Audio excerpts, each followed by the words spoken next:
Kane. There has been, in the past weeks, we know that David Ornstein reported a few days ago that very open to staying at Tottenham, not overly, in order of going to United. But that's on the back of reports a week earlier that he would be open to leaving and he is open to joining Manchester United. What's the latest in terms of Harry Kane signing a new deal or a potential move away to a club like Manchester United? Well, I've reported pretty consistently since all the way back in October that Spurs are calm about the situation because Harry Kane's preference is to stay at Spurs. And new news has come out backing up that perspective. But it's old news in many ways because Harry Kane has this belief in the Spurs project. We've spoken many times on this show about how in an ideal world, if everything goes to plan and Tottenham back up last season's Champions League, then Harry Kane believes that he can lead Spurs and win trophies at Spurs into an era where not only do they have that silverware, but they're consistent, near automatic qualifiers to the Champions League. And I always give Chelsea as the example because even in seasons where Chelsea have been nowhere near Liverpool or Manchester City, they've found a way to basically always qualify for the Champions League, which is why this season is an anomaly at the moment in terms of their league position. Whereas Tottenham, Manchester United, Arsenal, post-Wenger have always been a little bit in and out, and they've had to scramble towards the end of the season. And when you're in Champions League season on season, you start to budget for Champions League season on season. So this isn't only a football point, it's a financial consideration. If you are Manchester United right now, you wouldn't have started the season budgeting for Champions League because you can't guarantee it. It's 50-50 ultimately. Whereas if you are Manchester City, for example, you're always budgeting for Champions League. And that makes such a big difference to your forward planning, to your level of projected spending. The whole football club is elevated. And that's not just Champions League, by the way. It would be the same for Brighton, who will only budget for staying in the Premier League. But as they continue to solidify a place somewhere around mid-table, it will bump up to budgeting for 10th place every single season or better. And then that is only a financial goal. It's not a mid-table mediocrity aim, but it allows the football club to plan and say, we can probably get this target in 3 windows time. We can probably offer this new contract. We can elevate our wage bill if we need to, because all of our budgets are around TV money, prize money, Premier League survival, and in the case of the bigger clubs, European football or Champions League football.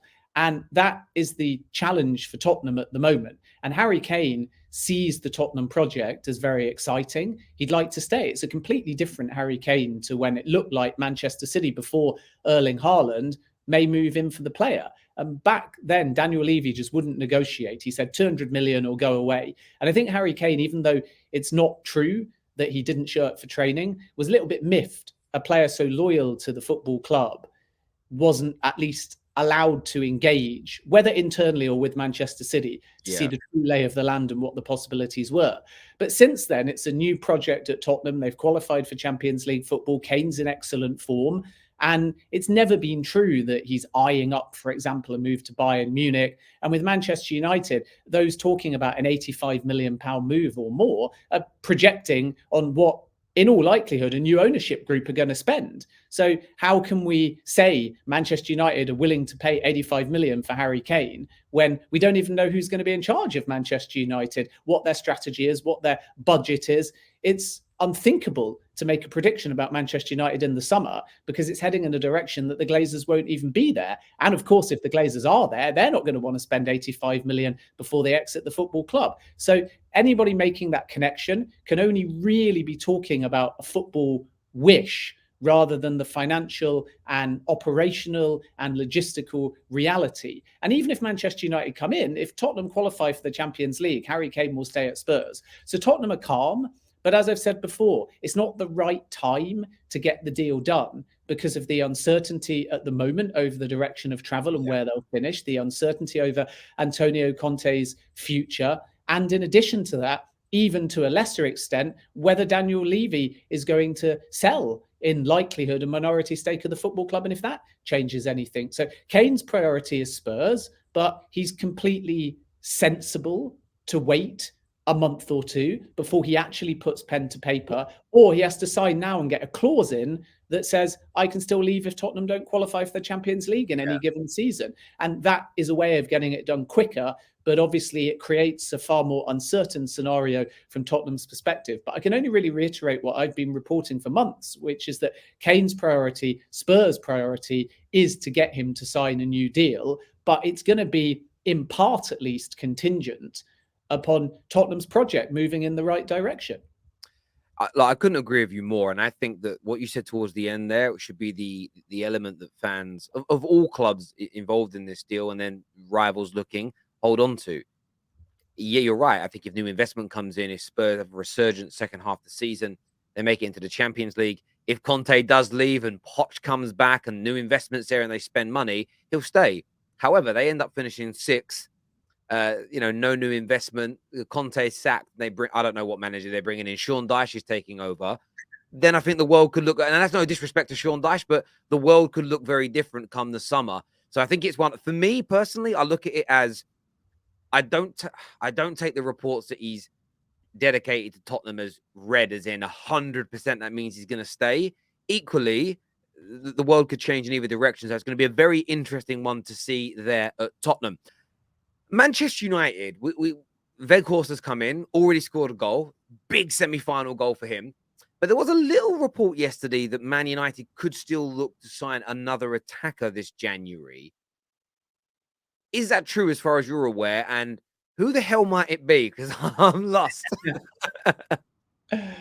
Well, I think that they've got in the short term, Wout Weghorst, a very traditional, brutish, old school kind of forward. And I said when he signed that it might prove to be a really inspired bit of business. And I think what's strange is you can look at the goal and say, when he had a chance, he scored. And that's a big goal. And Manchester United have always had a bit of a habit of signing slightly more experienced players, left field loan signings, temporary deals, even if they don't know they're going to be temporary, shorter term deals. And those sort of players have scored for fun. I think back historically to when I was growing up, and the likes of Michael Owen and Teddy Sheringham, who all made impacts, but weren't necessarily overly celebrated at the time. And I don't think we can quite compare Wout Weghorst with 2 Burnley goals before he joined Manchester United from the Premier League's perspective anyway, to someone like Owen and Sheringham, but he's definitely made an impact. But at the same time, he hasn't really had a great deal of service in the minutes that he's played so far, other than the goal that he put away. So there's room for improvement there. And then Manchester United would still like a more creative-minded player. I don't necessarily think that it's going to be an out-and-out striker now, unless they make a permanent deal because they know that Weghorst is going to leave. But if everything goes according to plan, there's no reason why Manchester United can't come back to Burnley and say we want another season loan, or we want to try and turn it into a permanent deal. At the moment, though, it is short-termist. So then you start thinking, who else? And there's that long-standing interest, for example, in Gonzalo Ramos at Benfica, who had the one good World Cup game where he scored a hat-trick when Cristiano Ronaldo was benched. But Manchester United over the summer were put off by the fee of around 45 million euros, and it's only going to be higher now, even though it was essentially only that one incredible headline-making World Cup game. So loan moves are still going to potentially be an option into the summer when they can clear the decks a little bit. And if they move in the short term, it's likely to be more of a budget option. So I think we shouldn't only be referring to a late Manchester United movement in terms of strikers. From what I hear, it's more creative-minded players that can either get box-to-box from attacking midfield and in central areas, or a little bit more versatile across the front areas.